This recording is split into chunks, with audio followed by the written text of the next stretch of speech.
ವಿಜಯ್ ಕುಮಾರ್ ನಾತಿ ಜನ್ಮದಿನ ಸೇರಿದ ಜನಸಾಗರ. ಬೀದರ್ ಜಿಲ್ಲೆಯ ಹುಮ್ನಾಬಾದ್ ತಾಲೂಕಿನ ದುಬಲಗುಂಡಿ ಗ್ರಾಮ ಪಂಚಾಯಿತಿ ಸದಸ್ಯ ನ್ಯಾಯವಾದಿ ವಿಜಯ್ ಕುಮಾರ್ ನಾತಿ ಜನ್ಮದಿನದ ಅದ್ದೂರಿಯಾಗಿ ಆಚರಣೆ ಮಾಡಲಾಯಿತು. ನೂರಾರು ಸಂಖ್ಯೆಯಲ್ಲಿ ದ್ವಿಚಕ್ರ ವಾಹನಗಳಿಂದ ಮಾಜಿ ಸಚಿವ ರಾಜಶೇಖರ್ ಪಾಟೀಲ್ ಮತ್ತು ವಿಜಯ್ ಕುಮಾರ್ ನಾತಿ ಅವರನ್ನು ವೇದಿಕೆ ಕಡೆಗೆ ಬರಮಾಡಿಕೊಳ್ಳಲಾಯಿತು. ಕೇವಲ ದುಬಲಗುಂಡಿ ಗ್ರಾಮದಿಂದ ಅಷ್ಟೇ ಅಲ್ಲದೆ ಸುತ್ತಮುತ್ತಲಿನ ಗ್ರಾಮ ಹಳ್ಳಿಗಳಿಂದ ಯುವಕರ ದಂಡೇ ಧಾವಿಸಿತು. ಗ್ರಾಮದ ಡಾಕ್ಟರ್ ಬಿಆರ್ ಅಂಬೇಡ್ಕರ್ ವೃತ್ತ ಹಾಗೂ ಟಿಪ್ಪು ಸುಲ್ತಾನ್ ವೃತ್ತಗಳಿಗೆ ಮಾಜಿ ಸಚಿವ ರಾಜಶೇಖರ್ ಪಾಟೀಲ್, ಎಂಎಲ್ಸಿ ಭೀಮರಾವ್ ಪಾಟೀಲ್ ಹಾಗೂ ವಿಜಯ್ ಕುಮಾರ್ ನಾಥಿಯವರ ನೇತೃತ್ವದಲ್ಲಿ ಮಾಲಾರ್ಪಣೆ ಮಾಡಿ ಗೌರವ ಸಲ್ಲಿಸುವುದರೊಂದಿಗೆ ಪ್ರಾರಂಭಗೊಂಡ ಮೆರವಣಿಗೆ ತ್ರಿಮೂರ್ತಿ ವೃತ್ತ, ಬಸವೇಶ್ವರ ವೃತ್ತ, ಬಾಬು ಜಗಜೀವನ್ ರಾಮ್ ವೃತ್ತ, ಛತ್ರಪತಿ ಶಿವಾಜಿ ವೃತ್ತ, ಸುಭಾಷ್ ಚಂದ್ರ ಬೋಸ್ ವೃತ್ತಗಳಿಗೆ ಮಾಲಾರ್ಪಣೆ ಮಾಡಿ ಮಾರುಕಟ್ಟೆ ಮಾರ್ಗವಾಗಿ ಜೋಡ್ ಬಸವೇಶ್ವರ ಹತ್ತಿರ ವೇದಿಕೆ ನಿರ್ಮಾಣಗೊಂಡಿತ್ತು. ಕಾರ್ಯಕ್ರಮದಲ್ಲಿ ಆಶಾ ಕಾರ್ಯಕರ್ತೆಯರಿಗೆ, ಗ್ರಾಮ ಪಂಚಾಯತ್ ಪೌರ ಕಾರ್ಮಿಕರಿಗೆ ವೇದಿಕೆ ಮೇಲೆ ಸನ್ಮಾನಿಸುವ ಮೂಲಕ ವಿನೂತನವಾಗಿ ಕಾರ್ಯಕ್ರಮ ಪ್ರಾರಂಭ ಮಾಡಲಾಯಿತು.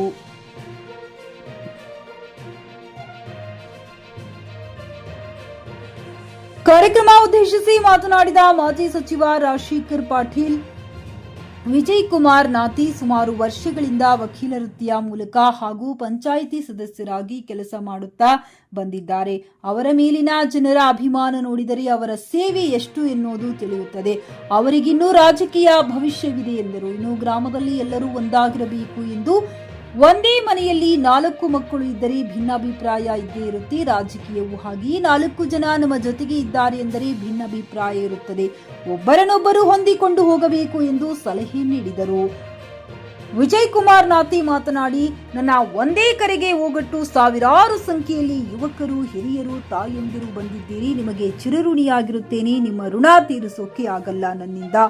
ಏನೇ ಸೇವೆ ಇದ್ದರೂ ದಿನದ 24 ಗಂಟೆ ನಿಮಗಾಗಿ ಸಿದ್ಧನಿರುತ್ತೇನೆ ಎಂದರು. ನನ್ನ ಹುಟ್ಟುಹಬ್ಬಕ್ಕೆ ಆಗಸ್ಟ್ 1ಕ್ಕೆ ಇತ್ತು. ನನ್ನ ಸಮಾಜದ ಹೋರಾಟ ಇರುವುದರಿಂದ ಸಮಾಜ ಒಳ ಮೀಸಲಾತಿ ಸಿಗಲಿಲ್ಲ ಎಂಬ ನೋವಿನಲ್ಲಿರುವಾಗ ನಾನು ಜನ್ಮದಿನ ಆಚರಿಸಿಕೊಳ್ಳುವುದು ಸರಿಯಿಲ್ಲ ಎಂದು ಆಚರಿಸಲಿಲ್ಲ. ಆದರೆ ನನ್ನ ಅಭಿಮಾನಿಗಳು ಹಠ ಬಿಡದೆ ಎಂದು ಸಿದ್ಧತೆ ಮಾಡಿದ್ದಕ್ಕೆ ಈ ಆಚರಣೆ ಮಾಡಿದ್ದೇವೆ.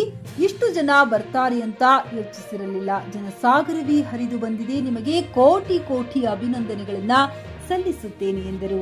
ವಿಧಾನ ಪರಿಷತ್ ಸದಸ್ಯ ಭೀಮರಾವ್ ಪಾಟೀಲ್, ಮುಖಂಡರಾದ ಶಂಕರ್ ಗಂಗಾ ಪಾಟೀಲ್, ಅಶೋಕ್ ಚಳಕಾಪುರಿ, ಮಲ್ಲಿಕಾರ್ಜುನ ಕಾಶಪ್ಪನವರ್, ರಾಜ್ಕುಮಾರ್ ನಾತೆ, ಸತೀಶ್ ರತ್ನಾಕರ್, ಪ್ರದೀಪ್ ಪಾಸರ್ಗಿ, ಸದ್ದಾಂ ಸೌದಾಗರ್, ಅಕ್ರಮ್ ಸೌದಾಗರ್, ಸೈಯದ್ ಆಸಿಫ್, ಜೈ ಭೀಮ್ ಇಂಬ್ಲೇಕರ್, ಸಾಲುಮನ್ ರಜನಿ, ಸಲೀಂ ಭಗವಾನ್ ಸೇರಿದಂತೆ ಅನೇಕ ಯುವಕರು, ಗ್ರಾಮದ ಮುಖಂಡರು, ನೂರಾರು ಸಂಖ್ಯೆಯಲ್ಲಿ ಮಹಿಳೆಯರು ಉಪಸ್ಥಿತರಿದ್ದರು. ಜಗ ನ್ಯೂಸ್ ಕನ್ನಡ, ಹುಮ್ನಾಬಾದ್. ಇದು ಭ್ರಷ್ಟರ ಪಾಲಿಗೆ ಸಿಂಹ ಸ್ವಪ್ನ. ದುಬಲಗುಂಡಿ ಗ್ರಾಮದಲ್ಲಿ ನ್ಯಾಯವಾದಿಗಳಾದಂಥ ವಿಜಯ್ ಕುಮಾರ್ ನಾತೆ ಅವರ 44ನೇ ಹುಟ್ಟುಹಬ್ಬ ಆಚರಣೆ ತಮ್ಮ ಗ್ರಾಮದಲ್ಲಿ ನಡೀತಾ ಇದೆ. ನನಗೂ ಕೂಡ 3 ದಿವಸ ಹಿಂದ್ಗಡೆ ಈ ಕಾರ್ಯಕ್ರಮದಲ್ಲಿ ತಾವು ಕೂಡ ಭಾಗಿಯಾಗಬೇಕು, ನಾನು ಬೈಕ್ ರ್ಯಾಲಿ ಮುಖಾಂತರ ನಮ್ಮೆಲ್ಲ ಯುವಕ ಮಿತ್ರರು ತಮ್ಮ ಜೊತೆಯಲ್ಲಿ ಬರ್ತಾರ ಅಂತ ನನಗೆ ಹೇಳಿದ್ರು. ನಾನು ಕೂಡ ಈ ಕಾರ್ಯಕ್ರಮದಲ್ಲಿ ನಾನು ಭಾಗಿಯಾಗಿದ್ದೆ. ಈ ಒಂದು ಹುಟ್ಟು ಹಬ್ಬ ಒಂದ್ ಕಡೆ ನೋವು ಆಗ್ತದ, ಏನಪ್ಪಾ ವಯಸ್ಸು ಆಗ್ತಾ ಇದೆ ಅಂತ. ಇವತ್ತು 44ನೇ ವರ್ಷ ಇವತ್ತು ವಿಜಯ್ ಕುಮಾರ್ ನಾಥ್ ಅವರು ಹುಟ್ಟುಹಬ್ಬ ಆಚರಣೆ ಮಾಡುವುದು. ಮನುಷ್ಯನ ಜೀವನದಲ್ಲಿ ಹುಟ್ಟು ಅನಿವಾರ್ಯ, ಸಾವು ಶಾಶ್ವತ. ಅದ್ರ ಮಧ್ಯದಲ್ಲಿ ನಮ್ಮ ಹೋರಾಟ, ನಾವು ಏನ್ ಮಾಡ್ತೀವಿ, ನಾವು ಜನರ ಸಲುವಾಗಿ ಏನ್ ಕೊಡುಗೆ ಕೊಟ್ಟಿದ್ದೀವಿ ಅದು ನೋಡ್ತಕ್ಕಂಥದ್ದು ಇದೆ. ಇವತ್ತು ವಿಜಯ್ ಕುಮಾರ್ ಅವರು ಇವತ್ತು ದುಬಲಗುಂಡಿ ಗ್ರಾಮದವರು ಇವತ್ತು 44ನೇ ವರ್ಷ ಈ ಒಂದು ಒಳ್ಳೆ ಕಾರ್ಯಕ್ರಮ, ಹುಟ್ಟುಹಬ್ಬ ಕಾರ್ಯಕ್ರಮ 15 ದಿನವರೆಗೆ ಮೆರವಣಿಗೆ ಮುಖಾಂತರ ನಿಮ್ದೆಲ್ಲ ಆತ್ಮೀಯತೆ, ನಿಮ್ದೆಲ್ಲ ಪ್ರೀತಿ ವಿಶ್ವಾಸ ನೋಡಿದರೆ ಬಹಳ ಒಳ್ಳೆ ಅವ್ರಿಗೆ ಘನತೆ ಗೌರವ ತಾವನ್ನ ಕೊಟ್ಟಿದ್ದೀರಿ ಅಂತ ನಾನು ಭಾವಿಸ್ತೀನಿ. ಅದಕ್ಕೆ ವಿಶೇಷವಾಗಿ ಇದೆ ರಾಜಕೀಯದಲ್ಲಿ ಹೆಚ್ಚು ಕಡಿಮೆ ಅದು ಇದು ಈ ಯಾವುದು ಕೂಡ ರಾಜಕೀಯವಾಗಿ ಯಾವುದು ಮಾತಾಡೋದಿಲ್ಲ. ಇವತ್ತು ವಿಜಯ್ ಕುಮಾರ್ ನಾಥ್ ಅವರು ಒಬ್ಬ ನ್ಯಾಯವಾದಿಗಳಾಗಿ ಒಳ್ಳೆ ಕಾರ್ಯಗಳು ಮಾಡ್ತಾ ಇದ್ರಿ, ಜನ ಸಂಪರ್ಕದಲ್ಲಿ ಜನ ಸೇವೆ ಮಾಡಿ ಜನರ ಜೊತೆಲಿ ಒಳ್ಳೆ ಸಂಪರ್ಕ ಇಟ್ಕೊಂಡು ಆ ಜನರ ವಿಶ್ವಾಸನು ಮಾಡ್ತಕ್ಕಂಥ ಕೆಲಸ ತಾವು ಮಾಡ್ತಾ ಇದ್ರಿ. ಇನ್ನು ಕೂಡ ಮುಂದೆ ಜಾಸ್ತಿ ಇವತ್ತ ದುಬಲ್ಗುಂಡಿ ಗ್ರಾಮ ಅಂತಲ್ಲ, ಇಡೀ ಹುಮ್ನಾಬಾದ್ ಕ್ಷೇತ್ರ ಬೀದರ್ ಜಿಲ್ಲೆಯಲ್ಲಿ ತಮ್ಮದೇ ಆದಂತ ಒಂದು ಪರಿಚಯ ಆಗ್ಬೇಕು ಅಂದಾಗ ಎಲ್ಲಾ ಮಟ್ಟದಲ್ಲಿ ನಾವು ಒಳ್ಳೆ ಕಾರ್ಯಗಳು ಮಾತಾಡಿದಾಗ, ಒಳ್ಳೆ ಕಾರ್ಯಗಳು ಮಾಡಿದಾಗ ಮಾತ್ರ ನಿಮ್ ಹೆಸರು ಎಲ್ಲ ಕಡೆ ಬರ್ತದೆ. ಆ ನಿಟ್ಟಿನಲ್ಲಿ ಇವತ್ತು ನಾವು ನೋಡಿದ್ರೆ ಸಾಕಷ್ಟು ಯುವಕರು ಅಲ್ಲಿಂದ ಇಲ್ಲಿವರೆಗೆ ಜೈಗೋ ಸಾಕೋತಾರೆ, ಅಲ್ಲಿಂದ ಇಲ್ಲಿವರೆಗೆ ನಮ್ಮನ್ನು ನಿಮ್ಮನ್ನು ಬರಮಾಡ್ಬಿಟ್ಟು ತಂದಿದ್ದಾರೆ.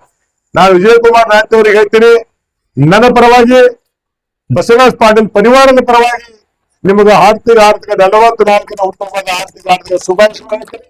ಇನ್ನು ಮುಂದೆ ರಾಜಕೀಯದಲ್ಲಿ ತಮ್ಮ ಭವಿಷ್ಯ ಉಜ್ವಲ ಆಗಲಿ. ಇನ್ನು ತಾವೇನು ನ್ಯಾಯವಾದಿಗಳಾಗಿ ಸೇವೆ ಮಾಡ್ತಾ ಇದ್ರಿ, ಅದರಲ್ಲಿ ಕೂಡ ಭಗವಂತ ನಿಮ್ಗೆ ಯಶಸ್ವಿ ಕೊಡ್ಲಿ ಅಂತ ಆ ದೇವರಲ್ಲಿ ನಾನು ಪ್ರಾರ್ಥನೆ ಮಾಡ್ತೀನಿ. ಇವತ್ತು ಸಣ್ಣ ಪುಟ್ಟ ಏನೇ ವಿಷಯಗಳಿದ್ರು ಕೂಡ ಎಲ್ಲರೂ ಕೂಡ ನಾವು ಸರಿಪಡಿಸ್ಕೊಂಡು ಎಲ್ಲರೂ ನಾವು ಒಂದಾಗಿ, ಯಾಕಂದ್ರೆ ಇದು ಬಸವಣ್ಣನ ಕರ್ಮ ಭೂಮಿ. ಇವತ್ತು ಬಸವ ಕಲ್ಯಾಣ ಬೀದರ್ ಜಿಲ್ಲೆಯಲ್ಲಿ ಇವತ್ತು ಏನು ಬಸವಣ್ಣವ್ರು ಹೇಳಿದ್ದಾರೆ 12ನೇ ಶತಮಾನದಲ್ಲಿ, ಇವನ್ ಯಾರವ ಎನ್ನದೆ ಇವನ್ ನಮ್ಮವ ಎನ್ನಯ್ಯ ಕೂಡದ ಸಂಗಮ ದೇವ. ಇವತ್ತೇನೋ ಹಿಡಿತದೆ ಭಿನ್ನಾಭಿಪ್ರಾಯಗಳು ಕೆಲವೊಂದು ಈ ಒಂದು ರಾಜಕೀಯದಲ್ಲಿರ್ಲಿ ಅಥವಾ ಊರಲ್ಲಿರ್ಲಿ, ಒಂದ್ ಮನೆಯಲ್ಲಿ 4 ದಿನ ಅರ್ಥಗಳಿದ್ರೆ ಸಾಕಷ್ಟು ಭಿನ್ನಾಭಿಪ್ರಾಯಗಳು ಇರ್ತಾವ. ಊರಲ್ಲಿ ಇದ್ದಾಗ ಸ್ವಲ್ಪ ಭಿನ್ನಾಭಿಪ್ರಾಯಗಳು ಇರ್ತಾವ. ಇದ್ರೂ ಕೂಡ ನಾವು ಅದೇ ಒಂದು ದೊಡ್ಡ ಇಶ್ಯೂ ಮಾಡ್ಕೊಂಡು ಮಾಡ್ತಕ್ಕಂಥದ್ಕ ನೀವು ಕೂಡ ಮಾಡಬೇಡ್ರಿ, ಬೇರೆಯವರು ಕೂಡ ಮಾಡಬಾರ್ದು. ಎಲ್ಲರೂ ಈಗ ಊರಲ್ಲಿ ಹೇಗಿದೆ, ಒಂದ್ ಊರು ದುಬಲ್ಗುಂಡಿ ಗ್ರಾಮ, ನಾನ್ ಇವತ್ತು ಬಂದಿದ್ದೀನಿ, ಭಾಷಣ ಮಾಡ್ತೀನಿ, ಹೋಗ್ತೀನಿ. ಮತ್ತೆ ನೀವು ಒಂದ್ ಕಡೆ ನೀವೇ ಇರೋರು ಏನ್ ಗಂಡವ್ರೆ, ತಾವೆಲ್ಲ ಹಿರಿಯರಿದ್ರಿ, ದಿನ ಬೆಳಗ್ಗೆ ಆದ್ರೂ ಫಸಲಿಗೆ ಬಾರಿ ನೀವು ನೋಡ್ಬೇಕು, ನಿಮ್ ಬಾರಿ ಫಸಲಿಗೆ ನೋಡ್ಬೇಕು. ಇನ್ನಿಲ್ಲಿ ಗಂಗಸನಿ ಕೂತಾನೆ ಮಲ್ಲಿಕಾರ್ಜುನ್ ನೋಡತ್ತಾರ, ಮತ್ತ ನಂದೇನದ ಅಂತ ಹೇಳಿ ಒಬ್ಬರ ಮುಖ ಒಬ್ಬರು ನೋಡ್ಬೇಕು ಇರುತ್ತೆ. ಏನಾದ್ರೂ ಇದ್ರು ಕೂಡ ತಾವೆಲ್ಲರೂ ಕೂಡ ಒಳ್ಳೇದ್ ಮಾಡ್ತೀರಾ, ಒಳ್ಳೇದ್ ಮಾಡ್ಕೊಂಡು ಹೋಗ್ತೀನಿ ಅಂತ ನನಗೂ ಕೂಡ ವಿಶ್ವಾಸ ಇದೆ. ನಾನು ನಿಮ್ ಜೊತೆಲಿದ್ದೀನಿ. ಯಾವಾಗೂ ಕೂಡ ನಾವು ಅನ್ಯಾಯದ ವಿರುದ್ಧವಾಗಿ ಎಲ್ಲೇ ಕೂಡ ನ್ಯಾಯಕ್ಕಾಗಿ ನಾವೆಲ್ಲರೂ ಸಹಕಾರ ನಾನು ಕೊಡ್ತಾ ಇದ್ದೀನಿ. ಇವತ್ತು ಕೂಡ ವಿಜಯಕುಮಾರ್ ನಾಥೆ ಅವರು ನನ್ನನ್ನು ಕೇಳ್ಕೊಂಡಾಗ, ಸರ್ ತಾವು ಬರ್ಲೇಬೇಕು ಅಂದಾಗ, ನಾನು ಬೇರೆ ಬೇರೆ ಕಾರ್ಯಕ್ರಮ ಇದ್ರು ಕೂಡ ನಾನು ಹೇಗೆ ನಾನು ಬರ್ತೀನಿ ಅಂತ ನಾನು ಈ ಕಾರ್ಯಕ್ರಮದಲ್ಲಿ ಭಾಗಿಯಾಗಿದ್ದೀನಿ. ನನಗೂ ಕೂಡ ಬಹಳ ಸಂತೋಷ ಅನಿಸ್ತಾ ಇದೆ. ಯಾಕಂದ್ರೆ ನಾವು ಚುನಾವಣೆಯಲ್ಲಿ ಪ್ರಚಾರ ಬಂದಾಗ ನಾವು ಅಲ್ಲಿಂದ ಇಲ್ಲಿವರೆಗೆ ನಡೆಯುವ ಮುಖಾಂತರ ಬರುವಾಗ ಎಲ್ಲಾ ವ್ಯಾಪಾರಸ್ಥರು ಪಾಪ ನಮಸ್ಕಾರ, ನಮ್ಮನ್ನು ಬಹಳ ಗೌರವದಿಂದ ನಮ್ಮನ್ನು ಕಾಣಿದ್ರು. ನಾನು ದುಬಲ್ಗುಂಡಿ ಗ್ರಾಮಸ್ಥರಿಗೆ, ವ್ಯಾಪಾರಸ್ಥರಿಗೆ ನಾನು ಕೋಟಿ ಅಭಿನಂದನೆ ಸಲ್ಲಿಸ್ತೀನಿ, ವಂದನೆಗಳು ಸಲ್ಲಿಸ್ತೀನಿ. ಯಾಕಂದ್ರೆ ಪಾಪ ಅವರು ನಾವು ಬರ್ತಾ ಇರುವಾಗ ಅವ್ರ ಮುಖ ನೋಡಿದಾಗ ಬಹಳ ಸಂತೋಷದಿಂದ ನಮ್ಗೆ ಬರ ಮಾಡ್ಕೊತಾ ಇದ್ರು. ನಮ್ಮೋರೊಬ್ಬ ಅಣ್ಣ ತಮ್ಮ ನಮ್ಮ ಸೋದರ ದುಬಲ್ಗುಂಡಿ ಗ್ರಾಮಕ್ಕೆ ಬಂದಿದ್ದಾರ ಅಂತ ವಿಜಯಕುಮಾರ್ ನಾಥೆ ಅವ್ರ ಜೊತೆಯಲ್ಲಿ ನಾನು ಕೂಡ ಮೆರವಣಿಗೆ ಮುಖಾಂತರ ಸೋದರಂತ ಭೀಮರಾವ್ ಪಾಟೀಲ್ ಅವರು, ಇಲ್ಲ ನೀವು ಬನ್ನಿ, ನಾನು ಬೈಕ್ ರ್ಯಾಲಿ ಮುಖಾಂತರ ನಾನು ಬರ್ತೀನಿ ಅಂತ ಅವ್ರ ಬೈಕ್ ಹುಡುಗರ ಜೊತೆಯಲ್ಲಿ ಬೈಕ್ ರ್ಯಾಲಿ ಮುಖಾಂತರ ಕೂಡ ತಾವು ಆಗಮಿಸಿದಾರ. ಆ ಸಲುವಾಗಿ ಇನ್ನು ರಾಜಕೀಯದಲ್ಲಿ ಎತ್ತರವಾಗಿ ಬೆಳೀಲಿ. ಇವತ್ತೆಲ್ಲ ದುಬಲ್ಗುಂಡಿ ಗ್ರಾಮ ಎಲ್ಲ ಬಹಳ ಬೆಳೀತಕ್ಕಂಥ ವ್ಯವಸ್ಥೆ, ಎಲ್ಲರೂ ಕೂಡು ಮಾಡ್ತಕ್ಕಂಥ ಭಗವಂತ ವಿಜಯಕುಮಾರ್ ನಾಥೆ ಅವರು ಕೂಡ ಕೂಡ್ಲಿ ಅಂತ ಆ ದೇವರಲ್ಲಿ ಪ್ರಾರ್ಥನೆ ಮಾಡಿ ಇನ್ನು ಮುಂದೆ ಯಶಸ್ವಿ ಆಗ್ಲಿ ಅಂತ. ಯಾಕಂದ್ರ ಇನ್ನು 44 ವರ್ಷ ಇದೆ. ಈ ನಮ್ಕ 12 ವರ್ಷ 13 ವರ್ಷ ಚಿಕ್ಕವರಿದ್ದಾರೆ. ಇನ್ನು ಬಹಳ ಬೆಳೀತಕ್ಕಂಥ ಸಮಯ ಇದೆ. ತಾವೆಲ್ಲ ಬೆಳೀರಿ, ನಿಮ್ ಜೊತೆ ನಾವಿದ್ದೀವಿ ಅಂತ ನಾನು ಶುಭವನ್ನು ಹಾರೈಸಿ, ತಾವೆಲ್ಲ ಅಭಿಮಾನಿ ಬಳಗದವರು, ತಾವೆಲ್ಲ ನಮ್ಮ ಯುವಕರು, ತಾವೆಲ್ಲ ನಿಮ್ಮಲ್ಲಿ ಇರ್ತಕ್ಕಂಥ ಸ್ಫೂರ್ತಿ, ನಿಮ್ಮಲ್ಲಿ ಇರ್ತಕ್ಕಂಥ ನೋಡಿದ್ರೆ ಬಹಳ ಸಂತೋಷ ಅನಿಸ್ತಾ ಇದೆ. ಇದು ಯಾವಾಗ್ಲೂ ಕೂಡ ವಿಜಯಕುಮಾರ್ ಜೊತೆ ನಿಮ್ ಶಕ್ತಿ ಹಿಂಗೆ ಇರ್ಲಿ ಅಂತ ನಾನು ಆ ದೇವರಲ್ಲಿ ಪ್ರಾರ್ಥನೆ ಮಾಡಿ ನಾನು 4 ಮಾತು ವಿರಾಮ ಕೊಡ್ತೀನಿ.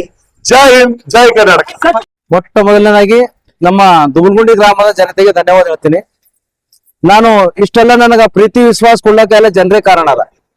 ನಾನು ಅನೇಕ ಹೋರಾಟಗಳು ಜನಪರವಾಗಿ ಹಗಲು ರಾತ್ರಿ ಅನ್ನೋದೇ ನನ್ನ ಗ್ರಾಮದ ಜನರು ಮತ್ತು ನನ್ನ ಹಿತೈಷಿಗಳು ಅನೇಕ ಯುವಕರು ನಾನು ಯಾವಾಗಲೂ ತಪ್ಪು ಕಂಡು ಬಂದಾಗ ನಾ ಖಂಡಿಸ್ತಕ್ಕಂಥ ನನ್ನ ಸ್ವಭಾವ ಇದೆ. ಅವ್ರ ಎಂತ ಬಲಿಷ್ಠ ವ್ಯಕ್ತಿಗಳು ಇರಲಿ, ಅವ್ರ ವಿರುದ್ಧ ಗರ್ಜನೆ ಮಾಡ್ತಕ್ಕಂಥ ನನ್ನ ಕೆಲಸ ಇದೆ. ಅದು ಡಾಕ್ಟರ್ ಬಾಬಾ ಸಾಹೇಬ್ ಅಂಬೇಡ್ಕರ್ ಅವರ ಮಾರ್ಗದರ್ಶನದಂತೆ ಸಂವಿಧಾನದಡಿ ನಾ ಕೆಲಸ ಮಾಡೋದಿದ್ದೀನಿ. ಯಾವುದೇ ರೀತಿ ಯಾರೇ ತಪ್ಪು ಮಾಡಲಿ ಅವ್ರ ವಿರುದ್ಧ ನ್ಯಾಯಯುತವಾಗಿ ಹೋರಾಟ ಮಾಡ್ತೀನಿ. ಇನ್ನು ಮುಂದಿನ ದಿನಗಳಲ್ಲಿ ಕೂಡ ನನ್ನ ಕಣ್ಣಿಗೆ ಯಾವ್ದು ತಪ್ಪು ಕಂಡು ಬಂದ್ರು ಹೋರಾಟ ಮಾಡ್ತೀನಿ. ಯುವಕರೆಲ್ಲ ನಂದು ಇವತ್ತೇನು ದುಬಲ್ಗುಂಡಿ ಗ್ರಾಮದ ಬಹುಕೋಟಿ ಹಗರಣದ ಬಗ್ಗೆ ಅನೇಕ ರಾಜ್ಯಾದ್ಯಂತ ಸುದ್ದಿಯಾದಂತ ಆ ಹಗರಣದ ಬಗ್ಗೆ ಎಲ್ಲಾ ಯುವಕರು ಅವರಿಗೆ ಜಾಗೃತಿ ಆಗಿದೆ. ನಾನು ಯಾರಿಗೂ ದುಡ್ಡು ಕೊಟ್ಟು ಯಾರಿಗೆ ಕರ್ಸ್ಕೊಳ್ತು ಅಂತ ವ್ಯವಸ್ಥೆ ನಾ ಮಾಡಿಲ್ಲ. ಅವ್ರ ಸ್ವ ಇಚ್ಛೆಯಿಂದ ಬಂದಿದ್ದಾರೆ. ಅವರಿಗೆ ನನ್ನ ದೂಲ್ಗುಂಡಿ ಗ್ರಾಮದ ಪರವಾಗಿ ಮತ್ತು ನನ್ನ ಇನ್ಸ್ಟಾಗ್ರಾಮ್, ಯೂಟ್ಯೂಬ್ ಎಲ್ಲ ನೋಡಿ ಮತ್ತು ನನ್ನ ಫೇಸ್ಬುಕ್ ಎಲ್ಲ ನೋಡಿ ಜನರು ನನ್ನ ಹೋರಾಟಕ್ಕ ಇಷ್ಟು ಜನ ಬಂದಾರಂತ ನಾನು ಎಲ್ಲರಿಗೂ ಸಂತೋಷ ಪಡ್ತೀನಿ. ಇನ್ನು ಮುಂದಿನ ದಿನಗಳಲ್ಲಿ ಆ ಜನರಿಗೋಸ್ಕರ ಯಾವುದೇ ರೀತಿಯ ಕಷ್ಟದಲ್ಲಿದ್ದರೂ ಕೂಡ ನಾನು ಹಗಲು ರಾತ್ರಿ ಅನೇಕ ಜನ ಬಂದಿದ್ದಾರೆ ಇಲ್ಲಿ.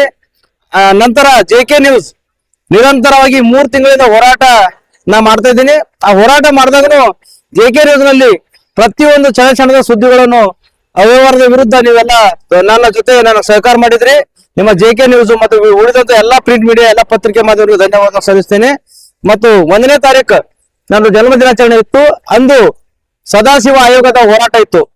ಆ ಸಂಬಂಧ ನಮ್ಮ ರಾಜ್ಯದಲ್ಲಿ ಸಮಾಜದ ಪರವಾಗಿ ಅನೇಕ ಹೋರಾಟಗಳು ಅಂತದಿಂದಲೇ ನಾನು ಒಂದು ಜನ್ಮ ದಿನಾಚರಣೆ ಮಾಡ್ಕೊಂಡು ಸರಿ ಅನ್ಸಲ್ಲ ಅಂತೇಳಿ ನಾನು ಅಂದು ಎಲ್ಲ ನನ್ನ ಅಭಿಮಾನಿ ಬಳಗಕ್ಕೆ ಹೇಳಿದೆ. ನಾನು ಅವತ್ತ ಬೆಂಗಳೂರು ಆಕಸ್ಮಿಕ ಕಾರಣಕ್ಕೆ ಹೋಗಿದ್ದೀನಿ. ತಮ್ಮೆಲ್ಲರಿಗೂ ಮತ್ತೊಮ್ಮೆ ಧನ್ಯವಾದ ಹೇಳ್ತೀನಿ. ಇವತ್ತೆಲ್ಲ ಬಂದಿರ ಜನಸಾಗರ, ನಿಮ್ಮೆಲ್ಲರಿಗೂ ಚಿರಋಣಿಯಾಗಿದ್ದೀನಿ. ನಾ ಯಾವ ರೀತಿ ಧನ್ಯವಾದ ನಿಮ್ಗೆ ಹೇಳ್ಬೇಕಂಬ ನನಗೆ ಗೊತ್ತಾಗ್ತಾ ಇಲ್ಲ. ಇಷ್ಟು ಜನ ನಾ ನಿರೀಕ್ಷೆ ಮಾಡಿದ ಅದಕ್ಕೆ ಹೆಚ್ಚು ಜನ ನೀವು ಸೇರಿದ್ರಿ. ತಮ್ಮೆಲ್ಲರಿಗೂ ಚಿರಋಣಿಯಾಗಿದ್ದೀನಿ. ನಿಮ್ಗೆ ಯಾವುದೇ ಕಷ್ಟ ಸುಖದಲ್ಲಿ ನಾನು ನಿಮ್ಮ ಜೊತೆ ಇರ್ತೀನಿ ಅಂತ ಹೇಳಿ ಕೇಳ್ಕೊತಾ ಇಲ್ಲೆಲ್ಲ ನಾನು 2005ರಿಂದ ಗ್ರಾಮ ಪಂಚಾಯತಿ ಸತತವಾಗಿ ಚುನಾವಣೆಯಲ್ಲಿ ನಿಂತು ಅನೇಕ ಕಷ್ಟ ಸುಖಗಳಲ್ಲಿಯೂ ಕೂಡ ಸಾರ್ವಜನಿಕರ ಸಮಸ್ಯೆ ಬಂದಾಗ ರಾತ್ರಿ ಹಗಲು ಎನ್ನದೆ ಯಾರನ್ನು ಸಮಸ್ಯೆ ಬಂದಾಗ ರಾತ್ರಿ ಒಂದು ಫೋನ್ ಮಾಡಿದ್ರು ಕೂಡ ಆಸ್ಪತ್ರೆ ಇರಲಿ, ಪೊಲೀಸ್ ಸ್ಟೇಷನ್ ಇರಲಿ ಅಂತ ಸಂದರ್ಭದಲ್ಲಿ ನಾನು ಅವ್ರಿಗೆ ಸೇವೆ ಮಾಡ್ತೀನಿ. ಇಲ್ಲಿವರೆಗೆ ಎಲ್ಲಿ ಕಷ್ಟ ಬಂದ್ರು ಕೂಡ ವಿಜಯ್ ಕುಮಾರ್ ನಾತೆ ಅವ್ರ ಹತ್ರ ಹೋಗೋಣ ಅಂತ ಹೇಳಿ ಅವ್ರ ವಿಶ್ವಾಸ ಇದೆ. ಆ ತಾಯಂದಿರ ವಿಶ್ವಾಸ ಯಾವಾಗೂ ದ್ರೋಹ ಬಗೆದಿಲ್ಲ.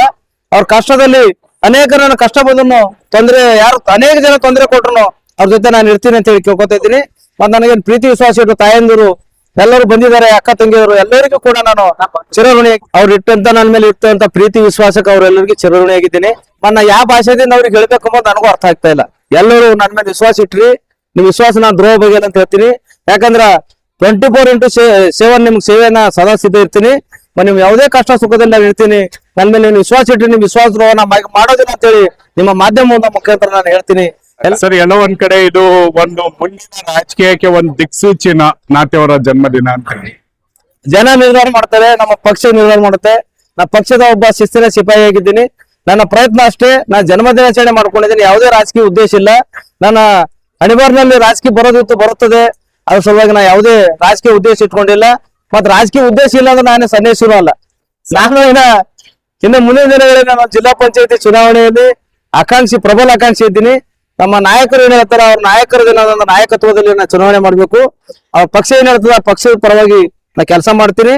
ಅದ್ರ ಸಲುವಾಗಿ ಎಲ್ಲಾ ಯುವಕರಿಗೆ ನಾನು ಚಿರಋಣಿ.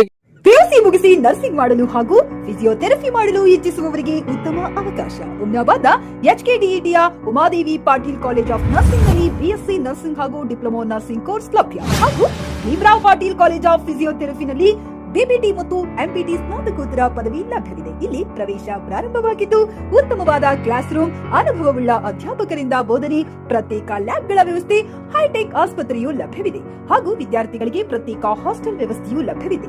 ಹಾಗಿದ್ರೆ ತಡೆಯಾಕೆ, ಹಿಂದೆ ಭೇಟಿ ನೀಡಿ. NH65 ರಸ್ತೆ, ವೀರಭದ್ರಗಿರಿ, ಸಿಂಗನಕೇರ ಕ್ರಾಸ್, ಹುಮ್ನಾಬಾದ್. ಹೆಚ್ಚಿನ ಮಾಹಿತಿಗಾಗಿ ಸಂಪರ್ಕಿಸಿ ಆಡಳಿತಾಧಿಕಾರಿ ಡಾಕ್ಟರ್ ಸದಾನಂದ ಪತ್ರಿ 9019078988. ಗ್ರಾಹಕರ ಸ್ಯಾಟಿಸ್ಫ್ಯಾಕ್ಷನ್ ನಲ್ಲಿ ನಂಬರ್ 1 ತೃಪ್ತಿಕರ ದೈಹಿಕವಾದ ಹುಮ್ನಾಬಾದ್ನ SV TVS ಶೋರೂಮ್ ನಿಮಗಾಗಿ ತರುತ್ತಿದೆ ಹೊಸ ಮಾಡೆಲ್ಗಳ ಹೊಸ ಬೈಕ್ಗಳು. ಇಲ್ಲಿ TVS ನ ಸ್ಪೇರ್ ಪಾರ್ಟ್ಸ್ ಹಾಗೂ ಸರ್ವಿಸ್ ಕೂಡ ಲಭ್ಯ. ಹಾಗಿದ್ರೆ ತಡೆಯಾಕೆ, ಹಿಂದೆ ಭೇಟಿ ನೀಡಿ. ನಾಗಲಕ್ಷ್ಮಿ ಧಾಬಾ ಹತ್ತಿರ, ಗುಲ್ಬರ್ಗಾ ರೋಡ್, ಹುಮ್ನಾಬಾದ್. ಹೆಚ್ಚಿನ ಮಾಹಿತಿಗಾಗಿ ಸಂಪರ್ಕಿಸಿ 8494951009.